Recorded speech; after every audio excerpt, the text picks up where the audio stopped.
வணக்கம், என் பேர் சுரேந்தர். நான் Avichi college of arts and சயின்ஸில் தேர்ட் இயர் விஸ்காம் பண்ணிகிட்ருக்கேன். எனக்கு ரொம்ப பிடிச்சதுன்னு பார்த்தீங்கன்னா ஆக்டிங், மாடல் மேக்கிங், வாட்சிங் மூவிஸ் அப்படின்னு சொல்லலாம். நிறையா படம் பார்த்துக்கிட்டே இருப்பேன். நான் என்னோடய பேஷனும் ஆக்டிங் தான். பட் என்னோடய ஹாபி வந்து ட்ராயிங், ரைட்டிங். நான் ஸ்கூலிங்கில் Chennai higher secondary school MGR தான் பண்ணேன். அவுட் ஆஃப் 600க்கு 507 11லையும் 527 அவுட் ஆஃப் 600 எடுத்தேன். ஸோ இந்த மாதிரி அகாடமிக்லாம் எனக்கு ரொம்ப ஸ்மூத்தாகவே போச்சு. அங்கே இன்ஜினியரிங் போவோமா இல்லை மெடிசன் எடுப்போமாங்கிறது தான் ஒரு பெரிய கொஷினாக இருந்தது. பட் நான் தான் ரொம்ப டிஃப்ரெண்ட்டாக விஸ்காம்னு சொன்னேன். எல்லாருக்குமே பெரிய ஷாக்கிங்காக தான் இருந்தது. பட் என்னோடய பேஷன் அதுதான் நான் சொல்லி புரிய வைக்க ட்ரை பண்ணேன். சில பேர் புரிஞ்சுக்கிட்டாங்க, சில பேர் திட்டினாங்க. பரவாயில்ல அப்படின்ட்டு நான் விஸ்காமே எடுத்தேன். வீட்டில் நல்ல சப்போர்ட் இருந்தது. எல்லாத்துக்குமே எங்கள் அப்பா சப்போர்ட். நான் ஸ்கூலிங்லேருந்து இப்போ காலேஜ் வரைக்கும் தினமும் என்னை கொண்டு போய் விட்டுட்டு கூப்பிட்டு வரதுமே எங்கள் அப்பாவாக தான் இருக்கார். அவர் இல்லைன்னா நான் இங்கே ஒன்றுமே இல்லைன்னு சொல்லலாம். Without my dad I am nothing. சின்ன வயசில் கையை பிடிச்சி பானையும் யானையும் வரைய சொல்லிக் கொடுத்தாரு. அதுக்கப்புறம் அதோடய ஜேர்னி இப்போ வரைக்கும் கண்டினியூ ஆகிட்டே இருக்குன்னு சொல்லலாம். இந்த மாதிரி விஸ்காம் பண்ணலாம் அப்படின்ட்டு நான் எனக்கு முடிவு எடுத்தோடனே எல்லாருக்கும் ஒரு க்ரேஸ் இருக்கும். லோயலாவில் படித்தா விஸ்காம் ரொம்ப சூப்பராக இருக்கும் அப்படின்ட்டு எல்லோரும் சொல்லி கேட்டிருப்போம். ஸோ அதே மாதிரியான க்ரேஸில் தான் நானும் இருந்தேன்.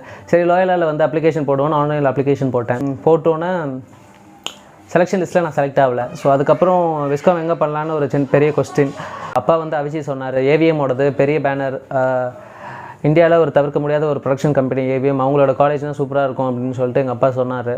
சரி, ஓகே, அதில் விஸ்காம் பண்ணலாம் அப்படின்ட்டு அப்பா சொன்னப்போ எனக்கு பெருசாக எந்த ஒரு ஈடுபாடும் இல்லை. சரி, அப்பா சொல்கிறாரு அப்படின்னு தான் போய் அவிசி காலேஜில் சேர்ந்தேன். சேர்ந்ததுக்கப்புறம் தான் நிறைய விஷயம் புரிய வந்தது. ஸ்டூடெண்ட்ஸ்க்கு எவ்வளோ இம்பார்ட்டன்ஸ் கொடுக்குறாங்க, அவங்களோட டேலண்ட் மேலே. Any unique talent. அகாடமிக்ஸ்க்காக படிக்கிறது எனக்கு பெரிய கஷ்டமாக இல்லை. விஸ்காமில் நாங்கள் ப்ராக்டிக்கலாக தான் நிறையா படிப்போமே தவிர தியரட்டிக்கலாக ரொம்ப அதிகமாக இருக்காது. ஸோ தியரட்டிக்கலாக எழுதுறது கூட எங்களுக்கு ப்ராக்டிக்கலாக சொல்லி கொடுத்துருவாங்க. So photography, web designing, drawing, so graphic designing இந்த மாதிரி தான் இருக்குங்கிறதுனால எங்களுக்கு பெருசாக இந்த ஒரு படிக்கிறத ஸ்ட்ரகிள் இருந்த மாதிரி இல்லை. இதையும் தாண்டி நம்ம என்ன பண்ணுறோம் அப்படிங்கிறது தான் முக்கியம். ஆக்டிங்க்கு படிப்பு தேவையில்லை நிறைய பேர் சொல்லுவாங்க. It's not true. ஃபேக்ட் அது கிடையாது. டிகிரி இஸ் மேண்டேட்ரி, எல்லோரும் படிச்சிருக்கணும். ஸோ எனக்கு ஹாபி ட்ராயிங்காக இருக்கிறதுனால நான் விஸ்காம் சூஸ் பண்ணேன். ஸோ இப்போ வரைக்கும் நிறையா போயிட்டுருக்கு. நிறையா எக்ஸ்ப்ளோர் பண்ணியிருக்கோம். விஸ்காம் சேர்ந்ததுக்கப்புறம் கோவா டூர் போயிருக்கோம். Film festival, Chennai film festival 17th and 18th நாங்கள் போயிருக்கோம். அதில் 18th டோட்டலாக ஃபுல் மாஸ்டர் கிளாஸும் நாங்கள் தான் ஆர்கனைஸ் பண்ணி நடத்தியிருக்கோம். அதாவது எங்களோட தேர்ட் இயர்ஸ், எங்களோட சீனியர்ஸ் நடத்தினாங்க. ஸோ அது மூலமாக நிறைய கற்றுக்கிட்டோம். சில பேருக்கு கனவாக இருக்கும். ஸோ சில டேரக்டர்ஸை மீட் பண்ணணும், வெற்றிமாறன் சார், அப்புறம் கேவி ஆனந்த் சார், இவங்களெல்லாம் மீட் பண்ணி பேசணும், அவங்கள பார்க்கணுங்கிறதே ஒரு பெரிய ஆசையாக இருக்கும். பட் நாங்கள் அவிசி காலேஜ்லேருந்து ரொம்ப ஈஸியாக சுலபமாக அவங்க கூட பேசி இன்ட்ராக்ட் பண்ணி அவங்ககிட்ட கொஸ்டின்ஸ் கேட்டு அவங்களோட எக்ஸ்பீரியன்ஸ் கெயின் பண்ணிக்கிற அளவுக்கு அவ்வளோ ஆப்பர்ச்சுனிட்டி எங்கள் காலேஜ் எங்களுக்கு மேக் பண்ணி கொடுத்துச்சு. ஸோ இது இல்லாமல் நிறைய காம்படிஷன்ஸ் பண்ணியிருக்கோம். ஸோ அப்படி இருக்கும்போது எனக்கு ஒரு பெரிய பிளாட்ஃபார்ம் க்ரியேட் பண்ணி மோனோ ஆக்ட் பண்ணி என்னை ப்ரூவ் பண்ணிக்கிற ஒரு பிளாட்ஃபார்ம் எங்கள் காலேஜில் தான் கிடச்சிது. ஸோ இந்த மாதிரி நம்மளோட டேலண்ட்டை ப்ரூவ் பண்ணிக்கவும் நம்மளோட டேலண்ட்டை ஷோகேஸ் பண்ணிக்கவும் ஒரு பெரிய பிளாட்ஃபார்மாக இந்த அவிசி காலேஜ் இருக்குன்னு நான் நம்புகிறேன். இப்போ வரைக்கும் இருந்துக்கிட்டு இருக்கு. மேம் உனக்கு இருக்கிற டேலண்ட்டை நீ எதுக்கு சப்ரஸ் பண்ணிக்கிற, அதை தினமும் ட்ரெயின் பண்ணு, ப்ராக்டிஸ் பண்ணு, இன்னும் டெவலப் பண்ணு அப்படின்ட்டு மோட்டிவேட் பண்ணுவாங்க. நான் ட்ராயிங் ஒருத்தங்களை லைவ் ஸ்கெட்சிங் பண்ணி 50 ரூபீஸ்க்கு விற்றுருப்பேன். அதுக்கப்புறம் இப்போ ஒரு ஃபேமிலி ஃபோட்டோ 4 மெம்பர்ஸ் இருக்காங்க A3 சைஸில் 2500 கிட்ட வரைக்கும் நான் என்னால் சேல் பண்ண முடியாது. ஸோ இதுக்கான என்னால் முடியும் அப்படின்னு நம்ப வச்சது எங்கள் ப்ரொஃபஸர்ஸ் தான். நான் என்ன வரைஞ்சிட்டு இருந்தாலும் அந்த பிலீவ்னஸ் நம்ம மேலே யாராவது வைக்கும்போது தான் நமக்கே நம்மளை அறியாமல் நம்ம மேலே ஒரு நம்பிக்கை வரும். அந்த மாதிரி நம்பிக்கை கொடுத்தது எங்கள் காலேஜ் ப்ரொஃபஸர்ஸ் தான்.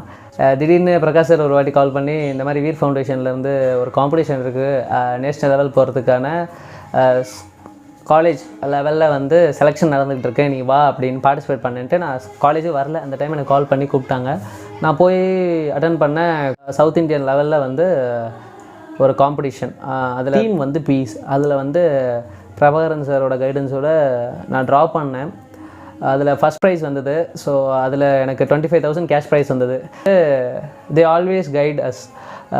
வரைகிறியா, இல்லை என்ன பண்ணிகிட்ருக்க, தினமும் என்ன பண்ணுற அப்படின்ட்டு எங்களை வாட்ச் பண்ணுவாங்க. வேறு ஏதாவது ட்ராக் மாதிரி வேறு எங்கேயாவது பாதையில் போயிடுவோங்கிற ஒரு சின்ன பயம். அகாடமிக் சிலபஸ் மட்டும் படிச்சுட்டு இருந்தேன். அது இல்லாமல் இப்போ நிறையா அவுட் ஆஃப் சிலபஸில் புக்ஸ்லாம் படிக்க ஆரம்பிச்சிருக்கேன். இப்போ இதெல்லாம் நான் ஸ்கூல் டைமில் வாங்கின ட்ராஃபீஸ், சர்டிஃபிகேட்ஸும் இருக்குது.